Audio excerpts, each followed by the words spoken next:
সমন্বয়ৰ ক্ষেত্ৰত চৰকাৰৰ আঁচনি উদ্যমিতা আঁচনিৰ চেক বিতৰণ কাৰ্যসূচী লৈছিল এই কথা।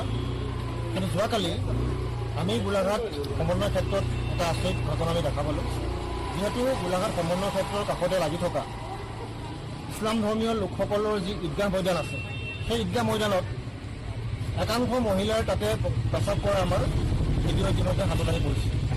আমি অতিকৈ দুখ পাইছোঁ, যিহেতু এটা ধৰ্মীয় অনুষ্ঠানত ইমান ধুনীয়া এটা চৰকাৰী কাৰ্যসূচী আয়োজন কৰিছে। এই কাৰ্যসূচী আয়োজন কৰাৰ পাছত এইসকল মহিলাই সেই স্থানত গৈ প্ৰস্ৰাৱ কৰাৰ সুবিধাকণ কেনেকৈ পালে? নিশ্চিতভাৱে জিলা প্ৰশাসনৰ গাফিলতি আছে।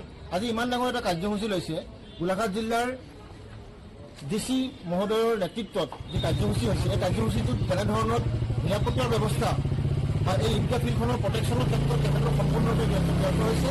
সেয়েহে আমি গোলাঘাট জিলাৰ আয়ুক্তক এখনি অভিযোগনামা আমি দাখিল কৰিছোঁ আৰু এই অভিযোগনামাৰ জৰিয়তে আমি এটা কথা ক'ব বিচাৰিছোঁ যে ভৱিষ্যতে গোলাঘাট সমন্বয়ৰ ক্ষেত্ৰত চৰকাৰী বেচৰকাৰী যিকোনো অনুষ্ঠান প্ৰতিষ্ঠান হওক, কিন্তু সেই অনুষ্ঠান প্ৰতিষ্ঠান হওঁতেই জিলা প্ৰশাসনে সেই ঈদগাহ ফিল্ডখনৰ নিৰাপত্তাৰ ব্যৱস্থা কৰিব লাগে, যাতে সেই ঈদগাহ ফিল্ডখনত যাতে মদৰ বটল বা কোনোবাই পেচাব কৰাকে আদি কৰি তেনেকুৱা ধৰণৰ ঘটনা সংঘটিত হ'ব নালাগে। আৰু ইতিমধ্যে সমগ্ৰ ইছলাম ধৰ্মী লোকসকলৰ মনত আঘাত হৈছে, দুখ পাইছে।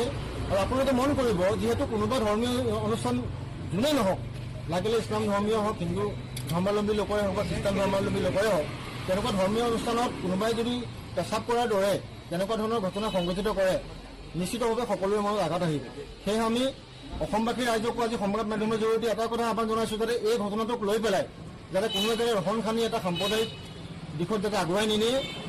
এই ঘটনা সেই ঘটনা হওক, জিলা প্ৰশাসনৰ জিলা মুৰব্বীগৰাকীক আমি আহ্বান জনাইছোঁ যাতে সেই ঘটনা হওক আৰু এই ঘটনাৰ পাছত তেনে ঘটনা যাতে পুনৰাবৃত্তি নহয়, তাৰে আমি কামনা কৰিছোঁ। আৰু বিশেষকৈ ইয়াৰ পাছৰ পৰা সমন্বয় ক্ষেত্ৰত যিকোনো কাৰ্যসূচী কৰোঁতে যাতে প্ৰশাসনে এই ঈদগাহ ফিল্ডখনৰ সুৰক্ষা দিয়াৰ স্বাৰ্থত যাতে সহযোগ কৰে আৰু যাতে ইয়াৰ পৰা পুনৰ তেনেকুৱা ধৰণৰ ঘটনা সংঘটিত নহয়।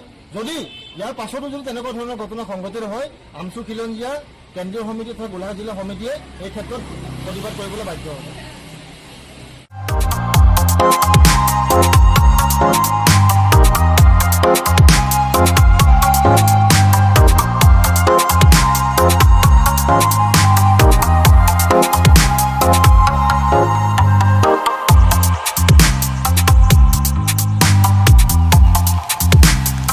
On the beat.